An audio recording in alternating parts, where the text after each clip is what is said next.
Have you ever wanted a pedal that was simple, small, and could make your guitar sound like you were playing a video game or like you were playing it through an old phonograph? Well, Sonicake does that.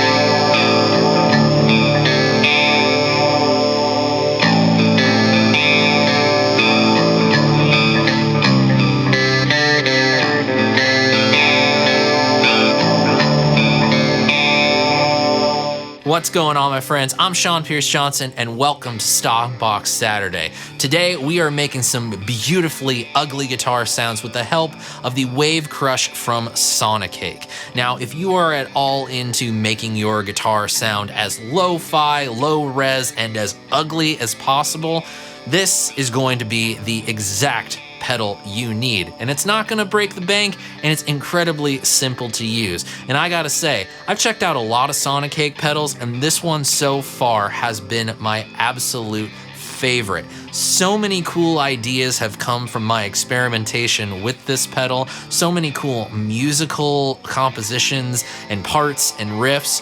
All in all, that's what I want pedals to do. I want them to inspire me to create. And I have created a lot with this little guy right here. Sonicake's mini pedals always have the same kind of format with 3 knobs and usually a switch, either 2 or 3-way. In the case of the Wave Crush, we have 2 mini knobs, a giant center knob, and a 3-way toggle switch. Now, the right small knob is the mix control, allowing you to blend in the low-res and lo-fi sounds. There is a knob for bit, that is the tiny left side control, and this is adjusting the bit resolution of the effect created by the Wave Crush, adjusting from 16-bit down to 5-bit. So I guess we're going from Super Nintendo to Proto-Atari. And then finally in the center is the crush control, which adjusts our sample rate. It goes from 44.1K down to 750 Hertz. If I could really put that into any sort of thing that would make sense to a person who's not really all that familiar with audio nerdery, you're basically getting like CD resolution down to, well, something that's very hard to distinguish pitch at all. Now those are the controls, but we have available to us 3 different modes of lo-fi guitar tone available to us on the Wave Crush. You access that with the 3-way toggle switch at the top of the pedal. And the 3 modes are normal in the middle, radio in the top, and in the bottom is Grammo. Now we're plugged into the Wave Crush and we can finally get down to hearing it. First, I want to show you the different tonalities of the 3 modes available on the Wave Crush. To do that, all I'm gonna do is turn the mix knob up all the way so we get 100% wet. That way it'll be more apparent exactly what each mode is doing. We'll observe some tonal differences and also maybe some audio artifact differences as well. So let's go ahead with the main Les Paul into the Wave Crush, into the Black Spirit 200 with some reverb coming from CXM 1978.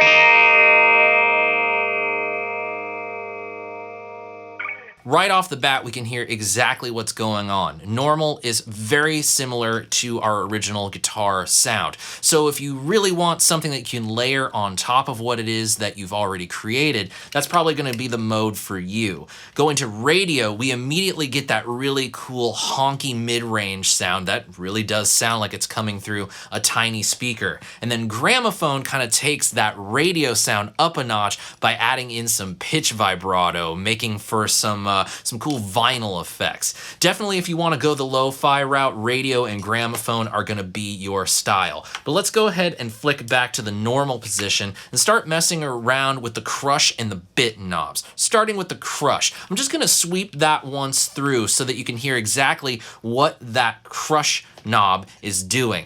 Downsampling everything and just making all kinds of glitchy, ring modulatory kind of fun.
Now let's see exactly what the bit knob is going to do for us, which takes us from a range of 5 bits to 16 bits. Now my guess is that 16-bit is at full counterclockwise, because when I turned it on full 100% mix in the normal mode, it sounded the most similar. So let's just see what happens by turning that knob.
I promised myself I wouldn't make any fart jokes in this video. So you can hear that although we're not necessarily getting ourselves video game sounds, we're getting a really nifty bit crushed fuzz, which once you start messing with both the bit and the crush knobs, yield some pretty cool results that leave you to wonder what possibilities are there.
Now, of all the things that you could possibly do with the Wave Crush, this has to be my absolute favorite setting. I have already, before I even started filming this demo, written 2 or 3 different riffs centered around this particular sound. I'm gonna up the mix on my reverb, which is the CXM 1978, add some tonal recall analog delay, and use the Spiral Electric Effects red spiral pedal in its lowest gain mode just to get a little bit of a preamp kind of thing, shape the sound of the pickups, because you'll see how the sound transforms from dry guitar to completely crushed and, well, kind of gothic. Let's check it out.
have it, friends, the Wave Crush from Sonicake, a lo-fi, low-res, and avant-garde guitar player's dream, all in a very small package.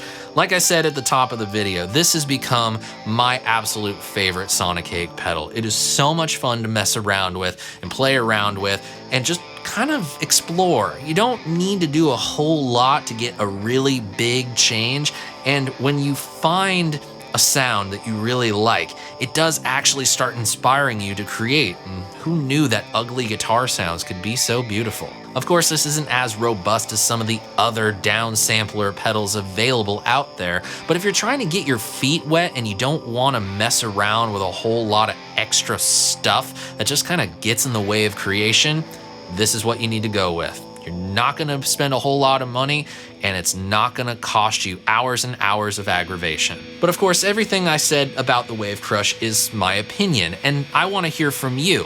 What was your favorite mode on the Wave Crush, or is a pedal like this just not for you? Whatever it is, let me know in the comments section down below. And if you would, I would greatly appreciate your support in helping this channel to keep growing. Of course, the easiest thing to do is clicking the subscribe button and ringing the notification bell, getting that number up to hopefully by 10K by the end of the year. But the best thing you can do, going above and beyond that, is signing up for my email newsletter, where links to videos like this are sent direct to your email inbox without YouTube's algorithm messing up things. You just go to SeanPierceJohnson.com/email-list, enter your name and your email address, and that is it. You're signed up. I promise not to spam you right now, because God knows you're probably getting a whole lot of shopping spam with the holidays coming up. Thank you so much for spending part of your day with me, everyone. I hope you enjoyed yourselves and this very beautifully ugly video. Until we see each other next, I'm Sean Pierce Johnson, wishing you all watching great tone, great health, and of course, happy stomping. Cheers, friends. See you in the future. God bless.